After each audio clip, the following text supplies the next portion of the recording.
దేవుని నామానికి స్తోత్రం కలుగును గాక.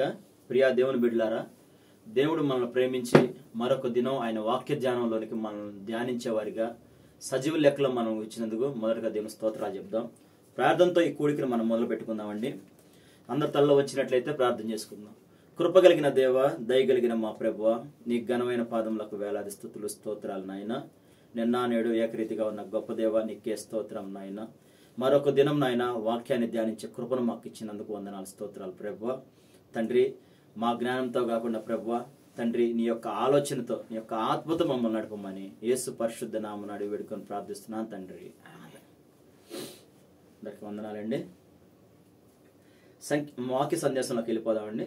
సంఖ్యాకాండం 32 అధ్యాయం 7వ వచనం ఒకసారి మనం చదివినట్లయితే, యెహోవా ఇశ్రాయేలీయులకు ఇచ్చిన దేశమునకు వారు వెళ్ళక ఉండునట్లు మీరేలా వారి హృదయములను అధైర్యపరచుదురు. ఆమేన్. ఇజ్రాయేల్ ఎదుట ఏమండి, వీళ్ళు గాదీలు రూబేన్లకి ఒక మందల పశువులు ఉన్నాయండి. అవి ఇజ్రాయేల్ జయించిన దేశం యొర్దాను దాటకుండా యువతల వైపు ఉంటూ వాళ్ళకి అనుకూలంగా ఉంది ఆ ప్రాంతం. ఎందుకంటే వాళ్ళ పశువులు నీళ్లు తాగడానికి అదంతా వాళ్ళకి అనుకూలమైన ప్రదేశం. అనుకూల ప్రదేశం ఉండటం వల్ల ఆ మోషే యొర్దాను దాటడానికి ఇద్దరు సిద్ధమన్నప్పుడు వీళ్ళు కొందరు మోషే దగ్గరికి వెళ్ళి వాళ్ళు చెప్తున్నారు, మాకు తాగడానికి మందకి నీళ్లున్ని తగిన ప్రదేశం కాబట్టి నీ కటాక్షం నీ కటాక్షం మాకు ఉన్న ఎడల ఈ దేశాన్ని మాకు స్వాస్థ్యంగా అయ్యాయా అని చెప్పని మోషేని అడుగుతున్నారు. చూడండి, కొన్ని పరిస్థితి దేవుడు మనకి ఒక వాగ్దానాన్ని, ఒక ఏదైనా మన జీవితంలో మనకి ఇస్తానని దేవుడు వాగ్దానం చేసినప్పుడు మనల్ని అధైర్యపరిచే ఆలోచనలు కానీ విధానం కానీ కొన్ని మన దరిచేరుతూ ఉంటాయి. ఎలాగంటే ఇప్పుడు సపోజ్ ఎగ్జాంపుల్, అంటే మీకు అర్థమవడం కోసం చెప్తున్నానండి ఈ మాట. నేను దేవుడు నిన్ను దీవిస్తాను అనే ఒక మాట మీతో మీకున్న భక్తి జీవితాన్ని బట్టి లేదు, మీ వేదన బాధలో కలిగి ఉన్నప్పుడు దేవుడు మిమ్మల్ని దీవిస్తాను అన్నప్పుడు మనం ఆయన మాటకి కనిపెట్టుకుని ఉండేవారుగా వెళ్తూనే ఉండాలి. మనం అలా వెళ్తున్న మన కొన్ని పరిస్థితులు మనల్ని కొన్ని సందర్భాలు మన భక్తిని పలచనబడే పరిస్థితులు కూడా మనకి ఎదురవుతూ ఉంటాయి. అయినా కానీ మనం వాటిని దాటుకుని ఆ ముందున్న ఆ యొక్క వాగ్దానం కోసమే మనం జీవించే వారిగా మనం ఉండాలి. ఆ విధంగా కాకుండా వీరు వెళ్లకుండా ఆ మిగతా వాళ్ళని కూడా మనకు అనుకూలంగా ఉంది కదా అని చెప్పని వారి యొక్క విశ్వాసాన్ని నీరుగార్చే ప్రయత్నం చేస్తున్నారు. చూడండి, మనం సంఖ్యాకాండం 14వ అధ్యాయం 4వ వచనం ఒకసారి చూసినట్లయితే, ఒక్క నిమిషం చదువు. వారు మనము నాయకుని ఒకరిని నియమించుకొని ఐగుప్తునకు తిరిగి వెళదమని ఒకరితో ఒకరు చెప్పుకొనగా మోషే అహరోనులు ఇశ్రాయేలీల సర్వ సమాజ సంఘము ఎదుట సాగిలపడిరి. ఆమేన్. ఇక్కడ మన మోషే కానాను దేశం సంచరించి చూడటానికి వేగుల వారిని ఒక్కొక్క గోత్రం నుంచి 12 గోత్రాలలో నుంచి ఒక్కొక్కరిని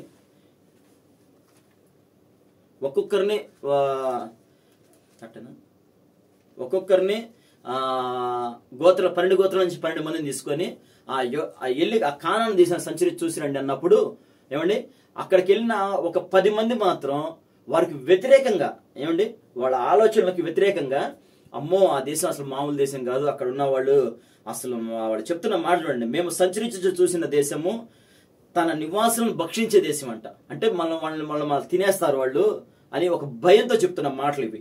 రెండవదిగా, అక్కడ అనాకు వంశస్థులు నెఫీయులను చూచితిమి, వారి దృష్టికి మేము మిడతల వలె ఉంటేమి అని చెప్పని వారిని అధైర్యపరుస్తున్నప్పుడు ఏమండి, వాళ్ళు చూడండి, ఆ మొదటి వచనంలో మనం చూసినట్లయితే వాళ్ళు ఎలుగెత్తి ఏడుస్తున్నారు. ఆ ఏడవటం కూడా ఎట్లా, ఆ 3వ వచనంలో మనం చూసినట్లు, అయ్యో మేము ఐగుప్తులో మేము ఎలా చావలేదు, ఈ అరణ్యంలో మేము చావలేదని మేము ఏమండి వెలిగెత్తి ఏడుస్తున్నారు. చూడండి, అంటే అక్కడ ఎంత వాళ్ళు అధైర్యపరిచారంటే ఆ 10 మంది, ఏమండి, అక్కడికి వెళ్తే మనం చచ్చిపోతాం. ఇప్పుడు ఫరో కోటలో ఉన్నప్పుడు ఏమండి, ఐగుప్తు దేశంలో ఉన్నప్పుడు ఆయన సుఖభోగాలు అనుభవించారు, వేదన బాధనే అనుభవించింది. దాంట్లోంచి దేవుడు తీసుకొచ్చిన విధి విధానాలు వాళ్ళు చూస్తూనే ఉన్నారు కదా.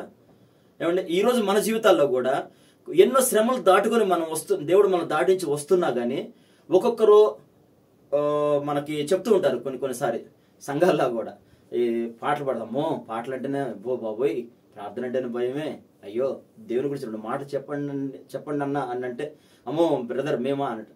భయం ఎందుకండి? దేవుడు ఇలా నన్ను వాడుకున్న దేవుడు రేపు నిన్ను వాడుకోడా? ధైర్యంగా నువ్వు ముందుకు రావాలి కదా.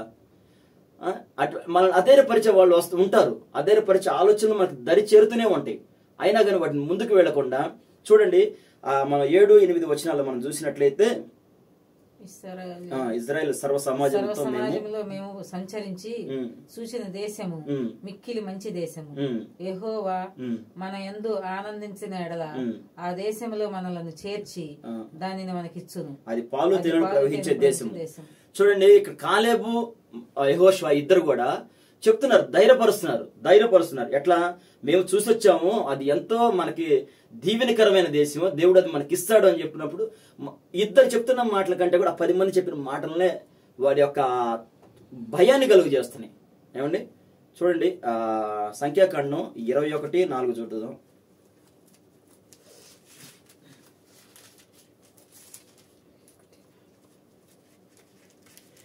ఏదోనో దేశమును చుట్టిపోవాలని హోరు కొండ నుండి ఎర్ర సముద్రముగా సాగిపోవునప్పుడు మార్గం ఆయాసం చేత జనులు ప్రాణం సొమ్మసిల్లను. చూడండి, 3 దినములు వాళ్ళు ప్రయాణమై వెళ్లాల్సినంత ప్రదేశాలలో వాళ్ళకి అక్కడ కలుగుతున్నది ఏంటంటే, అక్కడ తినడానికి ఆహారం లేదని, తాగడానికి నీళ్లు లేవలేదని, చలి చారం లేని ఆహారం మాకు అసహ్యముగా ఉంది అని చెప్పని సణుగుతున్నారు మోషే మీద. ఏమండి? కొన్నిసార్లు బంగారం అయినా కానీ కొలిమిలో కాల్చబడితేనే కదండి శుద్ధ సువర్ణం అవుతుంది. కొన్ని శ్రమలు మన జీవితాలు అనువదించబడుతున్నప్పుడు అవి నిన్ను శుద్ధ సువర్ణంగా మార్చడానికి. ప్రియా దేవుని బిడ్డలారా, గొల్యాతునే గనక దేవుడు సృష్టించకపోతే దావీదుకి అంత ఘనత ఉండేదండి. గొల్యాతుని చంపడం వల్లనే కదా దావీదుకి ఆ ఘనత. కొన్నిసార్లు కొన్ని శ్రమలు మనకి కిరీటాలను తెచ్చిపెడుతూ ఉంటాయి. అవి మనం ఓర్చుకొని ముందుకు వెళ్ళగలుగుతున్న జీవితాలే ఉండాలి. ఆ విధంగా మనం చూసినట్లయితే అదే మన 6వ వచనం 7వ వచనం ఒకసారి చదువుదాము. అందుకు యెహోవా ప్రజలలోనికి తాపకరములైన సర్పములు పంపెను. ఒక్క నిమిషం, అది కాదు.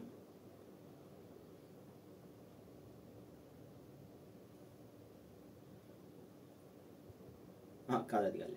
ఏదో దేవుడు కొన్నిసార్లు మనకి శ్రమలు కలిగిస్తున్నప్పుడు ఏమండి, ఆ యొక్క పరిస్థితిని మనం వాటిని ఆ శ్రమని ఆధారం చేసుకున్నప్పుడు ఏమండి మనం ధైర్యంగా ముందుకెళ్ళి కొన్నిసార్లు ఉండవు.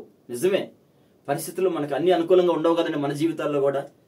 అక్కడ వాళ్ళంటే అరణ్యంలో ఉన్నారు కాబట్టి వాళ్ళకి 3 దినాల ప్రయాణం అయినప్పుడు వాళ్ళకి ఆహారం లేదని చెప్పని వాళ్ళు ఎంతో బాధపడి మాట్లాడుతున్న సనుగుడు అనమాట ఇవి. ఇవాళ మన జీవితాల్లో కూడా మనకు అన్ని మన పుట్టిన కాడి నుంచి అన్ని అనుకూలంగా ఉంటాయండి. కానీ అనుకూలం లేని పరిస్థితిలో అబ్రహామును మనం చూసినట్లయితే, అబ్రహామును పిలిచినప్పుడు ఆ యొక్క మైదానాన్ని, ఆ ప్రాంతాన్ని దేవుని చూపించి ఇక్కడ నువ్వు నివసించినప్పుడు తనకు అనుకూలంగా లేవు ఆ ప్రదేశాలు. అయినా కానీ తన విశ్వాసం కోల్పోలేదండి. ఎందుకంటే దేవుని వైపే చూశాడు. అందుకే ఆయన కిరీటం పొందుకోగలిగాడు. అట్లానే మనం కూడా ఎదురు చూసినట్లయితే కిరీటం పొందుకోగలుగుతాం. చూడండి, అపోస్తుల కార్యం 21వ అధ్యాయం 13వ వచనం. పౌలు, ఒక్క నిమిషం చదవండి. పౌలు, ఇదెందుకు మీరు ఏడ్చి నా గుండె బద్దలు చేసేదరేలా? నేనైతే ప్రభు అయిన యేసునామము నిమిత్తము యెరూషలేములో బంధింపబడుటకు మాత్రమే గాక చనిపోవుటకును సిద్ధముగా ఉన్నానని చెప్పాను. ఇక్కడ మనం చూసినట్లయితే ఏమండి, ఆ పౌలుని యెరూషలేము అగబు అనే ఒక ప్రవక్త పౌలు గురించి ఒక దర్శనాన్ని చూసి చెప్తున్నాడు. యెరూషలేములోకి వెళితేనయా నిన్ను అక్కడ కొడతారు, చెరసాల్లో వేస్తారు అన్నప్పుడు అక్కడున్న వారందరూ ఆయన్ని వెళ్ళనీయకుండా బాధ పట్టుకుంటున్నారండి. పట్టుకొని మీరు వెళ్ళొద్దాయా అని చెప్పని బాధతో చెప్తున్నప్పుడు, మీరెందుకు నా గుండెల్ని బొరువెక్కిస్తారు మీరు ఏడ్చి? నా దేవుని చిత్తం ఏదైతే జరగాలి కదా. కొన్ని సందర్భం అంటే పౌలును వెళ్ళనీయకుండా దాని యొక్క ఆపాలన్న ఒక ప్రేమతో వాళ్ళు చేస్తున్న పనులు. అయినా కానీ దేవుని వాగ్దానాలు నెరవేరాలంటే మరి పౌలు వెళ్లాల్సిందే కదండి. ఆ 10-11 వచనం ఒకసారి చదువమ్మా.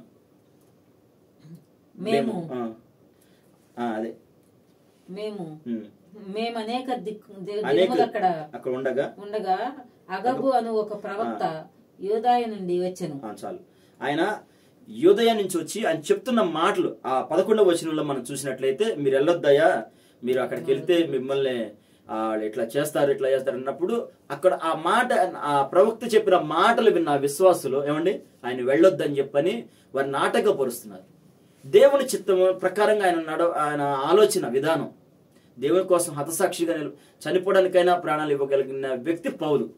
ఏమండి అటువంటిది ఆయన వెళ్తాననుకున్నప్పుడు అక్కడ ఉన్న విశ్వాసులు, ఆయన అధికంగా ప్రేమించిన వారు కూడా వెళ్ళొద్దనన్నా కానీ ఆయన వెళ్ళాలా, అది లేఖనాల ప్రకారం అంతే జరగాల్సిందే. ఏమండి 1 కొరింథీ 14 అధ్యాయం 3వ వచనం ఒకసారి చదువుదాం. క్షేమాభివృద్ధియు, ఒక్క నిమిషం, 1 కొరింథీ 14:3. క్షేమాభివృద్ధియు, హెచ్చరికయు, ఆదరణయు కలిగినట్లు ప్రవచించువాడు మనుషులతో మాట్లాడుచున్నాడు. ఆమేన్.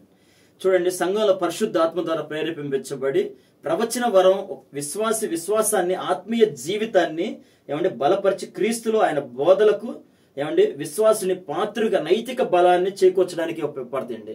కొన్ని దేవుడు ఒక్కొక్క వ్యక్తి, నా జీవితంలో నా దర్శనం నాకున్న ఒక ప్రవచన వరం అండి ఈ మాట. ఏమండి ఒక ఉపవాస ప్రార్థనలప్పుడు ఒక తల్లిగారు పేరు పెట్టి స్టీఫెన్ అని చెప్పి 3 సార్లు పిలిచి నిన్ను నా సేవలో వాడుకుంటానని చెప్పని తెలియపరచు. అట్లా కొన్నిసార్లు కొన్ని మన జీవితాల్లో దేవుడు ప్రవచన వరంతోనే మాట్లాడతాడండి. మాట్లాడినప్పుడు ఆ యొక్క మాటను మనం విన్నవారమయ్యి దాన్ని కనిపెట్టుకుని మనం ప్రార్థన చేసుకుంటూ ఉండాలి. ప్రార్థన చేసుకుని దేవా నీ చిత్తమేమై ఉన్నది తెలియపరచండి అని ఆయన ఏ విధంగా నడిపిస్తాడని మనం కనిపెట్టి గురి కలిగిన వారిమే ఉండాలి. విశ్వాసం కలిగి జీవించాలి. ఏమండి అదే చూద్దాం యూదా పత్రికలో యూదా అధ్యాయం 1:20 అండి.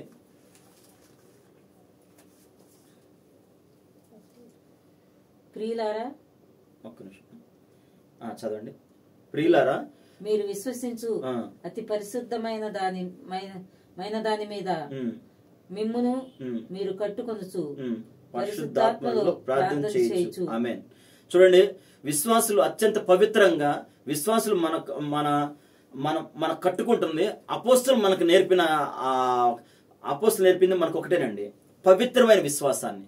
మన క్రీస్తు పట్ల మనం అధైర్యపడకుండా మనకున్న వాగ్దానాల ప్రకారంగా ఏమండి దేవుని పక్ష ఆ పునాదులు గల ఆ పట్టణం కోసం, ఆ పరలోక వీధుల కొరకు ఏమండి దేవుడు మనల్ని తీసుకెళ్తున్నప్పుడు అది విశ్వాసం కలిగే జీవించాలి.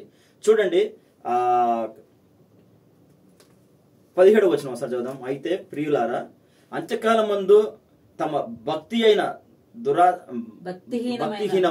దురాశల చొప్పున పరిహాసకులు. చూడండి, మన విశ్వాసం పరలోకం గురించి అని చెప్తున్నప్పుడు ఈ యొక్క ఆత్మీయ జీవితాన్ని అర్థం కాని వారు మనల్ని పరిహసిస్తూనే ఉంటారు, ఎగతాళి చేస్తూనే ఉంటారు. కొన్నిసార్లు ఒక్కొక్క విశ్వాసి తన విశ్వాసాన్ని బట్టి ఏమండి ఆ ఆరాధనలో గాని దేవుడితో మాట్లాడే సంభాషణ కలిగి ఉంటారు. అది ఆ అనుభవం లేని వారు వాళ్ళకి ఎగతాళిగానే అనిపిస్తుంది. అదే విధంగా మన కొన్ని జీవితాలు కొన్నిసార్లు మనకున్న నిరీక్షణను బట్టి దేవుని వైపు మనం, ఎందుకంటే ప్రతికూలంగా ఉండవు పరిస్థితులు, అన్ని వ్యతిరేకంగానే ఉంటాయి. వ్యతిరేకంగా ఉన్నప్పుడు మన దేవుని పక్షాన మన దేవుని వైపు ఆశ కలిగి మనం జీవిస్తున్నప్పుడు ఆ యొక్క ఆలోచన తెలియని దేవుని యొక్క అనుభవం లేని వారు మన హేళన చేసేవాళ్ళు ఉంటారు ఇవాళ కూడా. కానీ వారిని బట్టి కాకుండా మనం దేవుని వైపు చూసి ముందుకెళ్దాం. 1 దశలోనిక 5:11 ఒకసారి చదవము. కాబట్టి ఒక్క నిమిషం.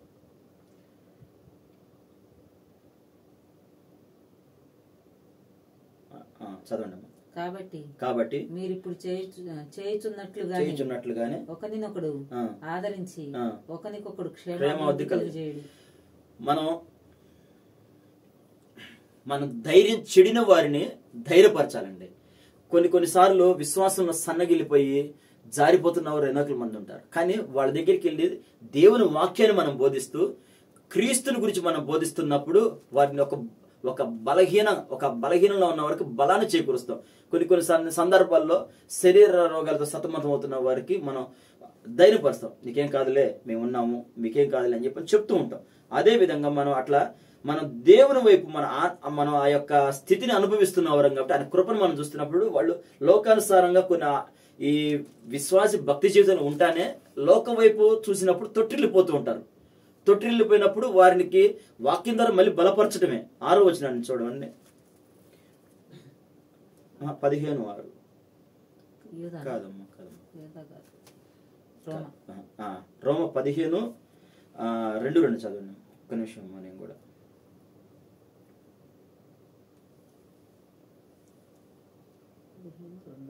15 తన పొరుగువానికి క్షేమాభివృద్ధి కలిగినట్లు మనలో ప్రతి వాడును మేలైన దాని యందు అతనిని సంతోషపరచవలెను.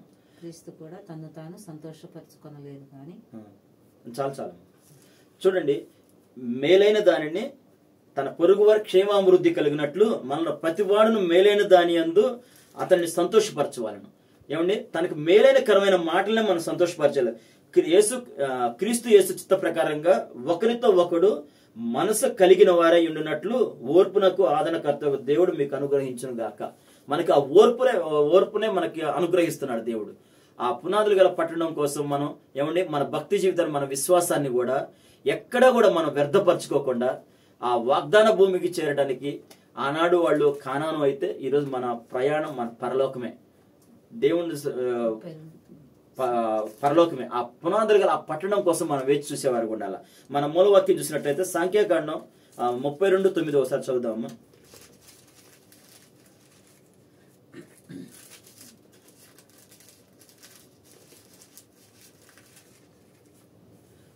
వారు ఎష్కోను లోయలోనికి వెళ్ళి ఆ దేశమును చూసి ఇశ్రాయేలీల హృదయమును అధైర్యపరచిరి గనుక యెహోవా తమకిచ్చిన దేశమునకు వారు వెళ్ళకపోయిరి. ఆమేన్. చూడండి, దేవుడు వాగ్దానం చేసిన ఆ యొక్క కానానుకి వారెవ్వరూ విశ్వసించలేదండి. కానీ విశ్వసించిన వారు మాత్రం ఇద్దరే, అది కాలేబు, యెహోషువ అని. వీరిద్దరు విశ్వసించటం వలన ఏమండి వారిద్దరు మాత్రం 20 లక్షల మంది ఐగుప్తుని విడిచి బయలుదేరినప్పుడు వారి ఒక విశ్వాసాన్ని దేవుని వైపు నిలుపున్నారు. కాబట్టి ఆ యెహోషువ, కాలేబు ఇద్దరు మాత్రమే. ఈరోజు మన జీవితాల్లో కూడా ప్రియా దేవుని బిడ్డలారా, ఎన్ని అడ్డంకులు, ఎన్ని అవాంతరాలు మనకు ఎదురైనా కానీ దేవుని యొక్క మాట మీద మనం ఒక విశ్వాస జీవితాన్ని కట్టుకొని ప్రతి దినం ఏమంటే మోకరించి ప్రార్థన చేసేవారిగా, వాక్యాన్ని ధ్యానించేవారిగా మన జీవితంలో నిలుపుకుంటూ నీ విశ్వాసమే తరతరములో నిలిచి ఉంటది. ఆమేన్. తలలో వంచినట్లయితే ప్రార్థన చేసుకో. కృప కలిగిన దేవ, దయ కలిగిన మా ప్రభువ, నీ ఘనమైన పాదములకు వేలాది స్తుతులు స్తోత్రాలు నాయన. ధ్యానించిన వాక్యాన్ని బట్టి ప్రార్థిస్తున్నాను ప్రభువ.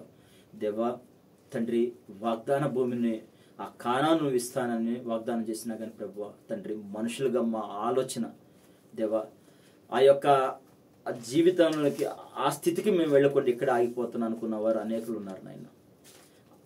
ఆ ధైర్యం చెడిపోయిన వారు ప్రభువ, పరిస్థితులు కొన్నిసార్లు మమ్మల్ని అధైర్యపరిచి ఉండొచ్చు. కొన్నిసార్లు నాయన ప్రభువ తండ్రి, ప్రతికూలమైన పరిస్థితులు మాకు ఉండి ఉండొచ్చు. కైనా కానీ నాయన మా ప్రయాసం మొత్తం నాయన ప్రభువ నీ అందే నాయన తండ్రి, నీ వైపే గురి చూసి మేము ముందుకు వెళ్ళేవారిగా తండ్రి మమ్మల్ని తీర్చిదిద్దమని యేసు పరిశుద్ధ నామమున అడిగి వేడుకొని ప్రార్థిస్తున్నాను తండ్రి. ఆమేన్.